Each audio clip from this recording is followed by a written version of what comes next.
A reforma deu espaço aí para uma série de guerras, teve situações do contexto social que foi difícil, e eu diria que em alguns ambientes, por exemplo, até certo ponto no ambiente luterano e até mesmo no ambiente anglicano, eu diria que a reforma tirou um pouco de pó do mundo medieval, mas não mexeu tanto, né?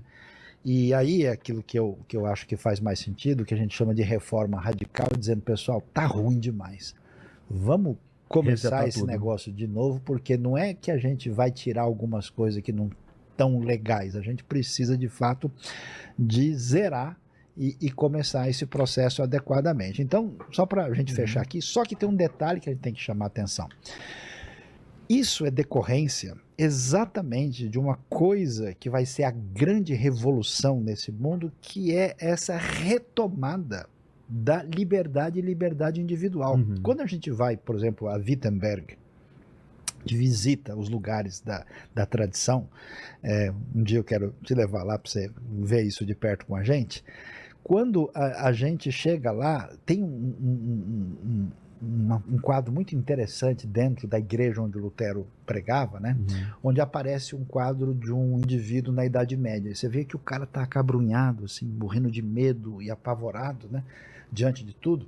E do lado você tem uma referência ao Lutero, uma estátua do Lutero com a Bíblia aberta na mão e com um ar assim de quem, tipo, eu vencerei, conquistarei o mundo com isso. Quer dizer, com a Escritura Sagrada na minha mão, e tendo, não é a liberdade de falar o que eu bem entendo, não existe uma livre interpretação da Bíblia, existe um livre exame. Surge uma coisa que os reformadores, que eram gente de carne e osso, falando e fazendo bobagem muitas vezes, no meu entendimento, eles olharam para o lado certo. E esse lado certo chama sola escritura. Como é que a sola escritura liberta o mundo na direção de uma civilização melhor? Ela transfere a liberdade que estava no domínio do poder centralizado para o indivíduo. E esse indivíduo, ele é obrigado agora a estar diante da revelação divina, e ele tem o quê? Junto com a liberdade, a responsabilidade de entender isso. É verdade que a tradição protestante tem muitos grupos, tem um monte de igreja aí, porque o pessoal quer a voz do Papa de novo, mas nem a voz do Papa não funciona. O que é a tradição católica? É a TFP ou a Teologia da Libertação?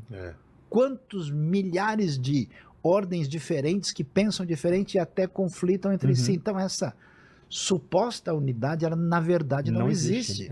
Então o que a tradição protestante diz, pessoal? É o seguinte, a bola tá com a gente, nós somos responsáveis. E não é difícil entender porque o sul da Europa, no ambiente da latinidade, na Idade Média, está num nível X, e enquanto o norte da Europa é muito mais atrasado e primitivo. De repente, depois da reforma, você tem uma revolução. Mas vamos falar a verdade aqui, o que é isso? O pessoal enche a bola da Suíça, enche a bola da Alemanha, da Escandinávia, eles são o quê? Protestantes. São protestantes, então faça o favor de aceitar a realidade. Então todo mundo, ninguém quer mudar lá para não sei para onde lá, porque lá é um lugar de IDH elevado. Só tem IDH elevado país protestante raiz. Aí alguém vai dizer, mas o Brasil não é evangélico? Eu vou dizer não, porque a nossa tradição evangélica de protestantismo tem muito pouco. Surgiu um outro movimento aqui, que inclusive é tão místico quanto o ambiente medieval. Puxa, eu tô até emocionado com o Sayão, porque ele tá parecendo um calvinista falando. Deu até arrepio tá causando. Aqui, deu até arrepio. Mas eu tô usando meu livre-arbítrio para dizer isso. Deixa eu só voltar um pouquinho aqui. Vamos voltar um pouquinho aqui. Não, daqui a pouco ele chega em livre-arbítrio aí, mas eu fiquei até arrepiado, porque parece o calvinista falando aqui. Fiquei emocionado aqui. Ô, Vilela, o cara é palmeirense e vascaíno. Você acha que tem salvação? Por favor, isso? Não tem. Ó, o Vilela é corintiano. Não tem então, como. Fui recebido por um corintiano. São Paulino aqui, meu coração saltou. Eu fui sair do carro e um corintiano para me receber aqui. Tem alguma coisa com o mundo medieval? Com as relíquias, com aquela coisa tem um assim? Tem um pouquinho. Mas assim, voltando um pouco, o Sayão avançou um bocado aí. Vamos voltar um pouquinho aqui. O Sayão começou a falar de reformas. Isso é importante frisar, Vilela, porque assim, na cabeça de muito protestante, você tem a reforma. Então a ideia aqui é achar que... uma quebra, exatamente. Né? Houve um movimento monolítico na Europa anglo-saxã de resistência ou de rejeição do que eles entendiam que eram acréscimos, eram uma ruptura com o cristianismo do Novo Testamento, da fé do Antigo Testamento, etc. e tal. Mas o que nós temos de verdade são reformas ocorrendo na Europa a partir do século XV. Na verdade, já no século XIV já começam a haver alguns movimentos ali de contestação do status quo do cristianismo medieval.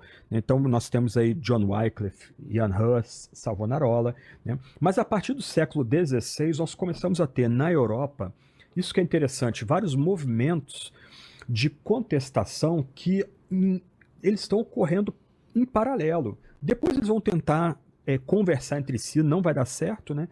Mas você tem na França movimentos de biblicistas tratando do texto original e traduzindo para o francês, com Olivetan, entre outros ali, paralelos ao que Lutero está fazendo. Isso que é interessante.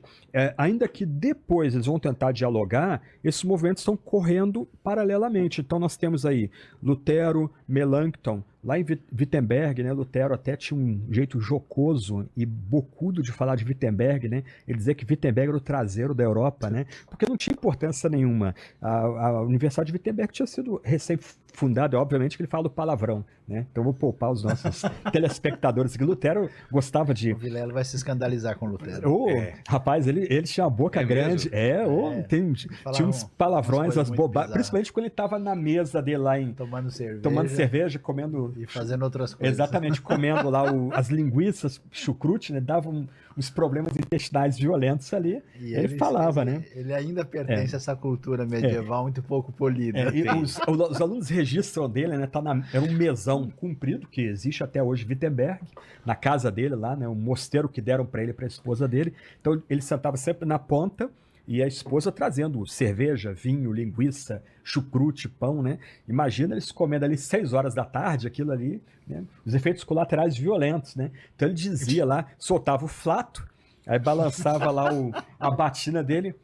Quando eu solto aqui em Wittenberg, o Papa cheira em Roma, né? Isso registrado nas conversas de mesa lá, nos table talks dele lá. Eles não estudaram no Educandário de Paris. De jeito nenhum. Mas o que se tem são movimentos de reformas. Então, Lutero e Melanchthon e seus amigos ali em Wittenberg. Você tem movimento em Zurich, com Ulrich Zwinglio, que são movimentos paralelos e independentes nos seus inícios. Você tem franceses em Paris relendo a Sagrada Escritura, principalmente no Novo Testamento, e traduzindo o Novo Testamento para o francês. Então, assim, um ponto que o Sayão destaca, que é importante frisar, é que nós temos movimentos de reformas. Então, em linhas gerais, nós podemos falar de 4 movimentos em paralelo. Então, um movimento centrado em Wittenberg, com Lutero e Melanchthon, e que vai se espalhar pelos povos nórdicos, né? Da Alemanha vai chegar a Dinamarca, Noruega, Finlândia, Suécia, e vai sair daí o chamado movimento evangélico, né? São os católicos que vão começar a chamar esse movimento de luteranos. Então, quem visita a Alemanha, se você perguntar para o alemão na rua, onde tem igreja luterana? Ele nem sabe. Você tem que perguntar assim, igreja evangélica.